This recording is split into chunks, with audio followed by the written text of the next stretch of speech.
কখন কিভাবে দোয়া করলে দোয়াগুলো কবুল হবে। প্রথম কথা হচ্ছে যে দোয়া করার আগে আল্লাহ পাকের প্রশংসা করতে হবে, আল্লাহর হামদ প্রশংসা করতে হবে। সূরা ফাতিহা পড়ে নিতে পারেন একবার। দোয়া করার শুরুতে আপনি দরুদ পড়বেন, দরুদের ফলে দোয়া কবুল হয়। দরুদ না পড়লে দোয়াটা আসমানে গিয়ে ঝুলে থাকে, উঠিয়ে নেওয়া হয় না। যখন দরুদ পড়া হবে তখন দোয়াটা উঠিয়ে নেওয়া হবে।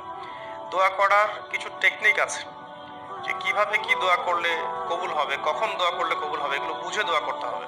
অনেকেই বলে দোয়া করে যাচ্ছে কবুল হচ্ছে না। কিছু বিষয় আছে হয়তো এই কারণে হচ্ছে না, হয়তো বা আল্লাহ পাক চাচ্ছেন এটা আপনার জন্য পরে পাওয়া উত্তম, সেই জন্য আপনি এখন পাচ্ছেন না। হয়তো বা আল্লাহ পাক আপনাকে পরকালে দিবেন বলে জমা রেখেছেন, হয়তো এই জন্য পাচ্ছেন না। অথবা হয়তো আপনার আকীদায় শিরক আছে, হয়তো এই জন্য হচ্ছে না। হয়তো বা আমলে বেদায়াত আছে, এই কারণে হচ্ছে না।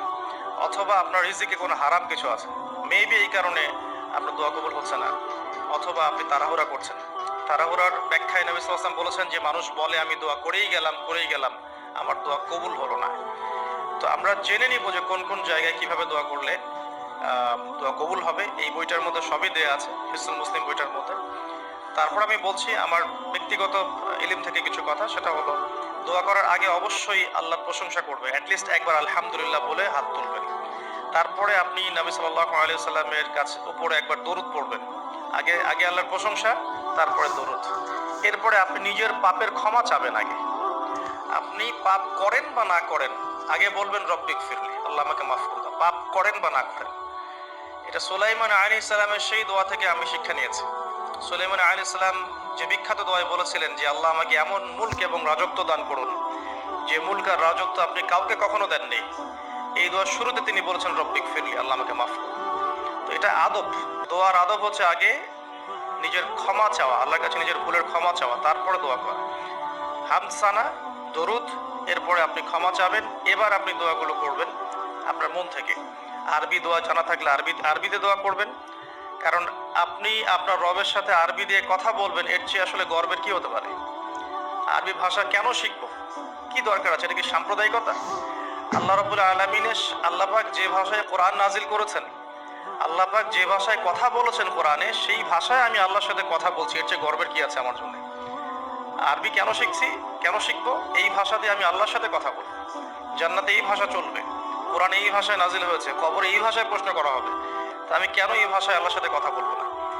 এর মানে এই নয় যে কেউ যদি আরবি না জানে অন্য ভাষায় দোয়া করতে পারবে না, এমনটা নয়। অবশ্যই কেউ যদি আরবি না জানে, বেসিক দোয়াগুলো না জানে, সে বাংলাতে দোয়া করতে পারে, কোনো সমস্যা নেই। ইংরেজিতে দোয়া করতে পারে, উর্দু দিয়ে দোয়া করতে পারে। ভাষাগত পার্থক্য আল্লাহর কাছে নেই, তবে আরবির মর্যাদা আছে। আর এটা আমার কাছে গর্বের বিষয় মনে হয় যে আমি আরবি দিয়ে আমার রবের সাথে কথা বলতে পারছি। আমি আরবি দিয়ে কথা বলছি, এবং আরবি দিয়ে দোয়ার ক্ষেত্রে আপনি এত এত ভালো করে মনের ভাব প্রকাশ করতে পারবেন অল্প শব্দে, যেটা হয়তো অন্য কোনো জায়গায় সম্ভব নয়। এরপরেও আমি বলবো যে মাতৃভাষায় মানুষের মনের ভাব প্রকাশের ক্ষেত্রে সহজতা আছে। যদি কেউ আরবি না জানেন, সেক্ষেত্রে মাতৃভাষাতেই বেশি বেশি দোয়া করবেন, চলতে ফিরতে দোয়া করবেন। নির্দিষ্ট সময়েই দোয়া করতে হবে এমন নয়, রোজা রেখে সারাটা দিন যখনই আপনার মন চাচ্ছে, মনের মধ্যে একটা কিছু চাহিদা আসছে, আপনি দোয়া করে ফেলবেন। নবী সাল্লাল্লাহু আলাইহি ওয়াসাল্লাম বলেছেন, যদি তোমাদের কারো জুতার ফিতাও ছিঁড়ে যায়, সে যেন সেই ফিতাটাও আল্লাহর কাছে চেয়ে নেয়। প্রতিটা বিষয় আল্লাহর সাথে শেয়ার করতে হবে। আল্লাহ, আমার চাকরির দরকার, আমার রিজিকের সমস্যা, আমার পারিবারিক সমস্যা, আমার ব্যবসায়ের সমস্যা, আমার ইলম অর্জন করতে চাই, আল্লাহ ইলম দান করো। আল্লাহ, আমি শারীরিকভাবে অসুস্থ। বিভিন্ন রকম সমস্যা আমরা জর্জরিত আছি, প্রত্যেক মানুষের কোনো না কোনো সমস্যা আছে। সমস্যা থাক বা না থাক, দোয়া করতেই থাকতে হবে। যে ব্যক্তি সুখের সময় বেশি বেশি দোয়া করে, আল্লাহ পাক দুঃখের সময় তার দোয়া বেশি কবুল করেন, এমনটা হাদিস এসেছে।